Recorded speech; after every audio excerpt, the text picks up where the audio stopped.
Children have been forcibly taken from their parents after a policy shift was put into action last month by US Attorney General and least fun thing to find in a Kinder Egg, Jeff Sessions.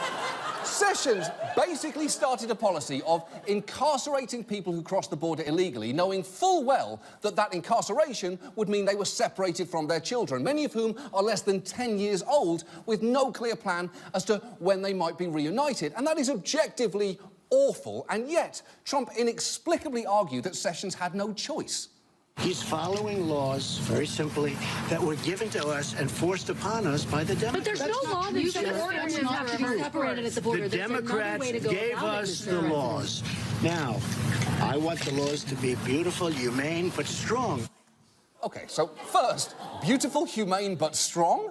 That is not how you describe a law. That's how you describe a Viola Davis character in a movie called It Hasn't Even Been Written Yet, but You'll Still Win the Oscar. Also, Democrats did not give them these laws because, and I cannot stress this enough, there is no law that suddenly required separating parents from their children. This was the result of a deliberate policy choice by Jeff Sessions, a man so small he can wear, and this is true, a raspberry as a hat. That's a fact. And it's a little weird that Trump tried to distance himself from this decision because Sessions doubled down on Thursday, saying that this command came right from the very top. I would cite you to the Apostle Paul and his clear and wise command in Romans 13 to obey the laws of the government because God has ordained the government for his purposes. So again, it's not a law, and also the Bible isn't a government document. From a policy perspective, he might as well be citing Green Eggs and Ham, saying, we must keep children in a box, we must keep them with a fox, which would be a terrible policy, especially depending on the height of the fox. Children should be kept away from foxes above a certain height because they're very weird and scary. Hashtag no tall foxes. And Romans 13 is possibly the worst Bible passage to bring up, since it was regularly invoked in Civil War times by defenders of slavery. And I know that you're probably thinking, wait. He wouldn't align himself with slave owners, even accidentally. Not Jefferson Beauregard Sessions of Alabama.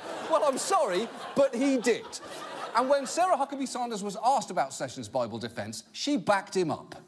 I can say that it is very biblical to enforce the law. That is actually repeated a number of times throughout the Bible. So, A, not a fucking law. And B, lots of things are said in the Bible, but that doesn't mean you should do them. At one point, the Bible demands that the head of government get 100 foreskins, but I don't think that Sanders is looking for Congress to gather together and start slicing dicks. And the Trump administration might want to go a little easy on holding the Bible up as a moral code. Because let's remember, the Bible is not a big fan of adultery, gluttony, coveting your neighbour's wife, pride, or wrath. What I'm saying here is, you probably shouldn't use the Bible to justify separating children from parents. But if you do, maybe make sure that you're not already breaking so many of its rules that God has to write an extra commandment that says, I was fucking serious. And now, this. And now, Senator Chuck Schumer is caught in an endless graduation speech time loop.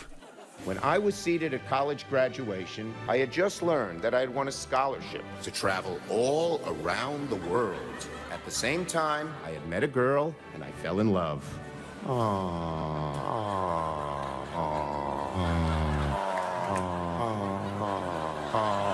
And I was torn. Do I go around the world on the all-expense-paid scholarship for a whole year? Or do I stay home with the girl, my first true love? Class of 2018, what would you have done? Class of 2017, class of 2016, 2015, 2014, 13, 12, 11, 2005. What would you have done?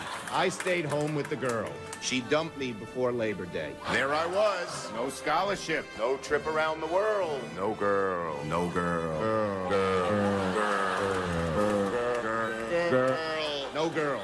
But somehow I picked myself up, dusted myself off, and a few years later, I found myself seated at graduation once again. Found myself seated at graduation once again. Once again. Once again. Once again. Once again. When I was seated at college graduation, I had just learned that I'd won a scholarship to travel all around the world. All around the world.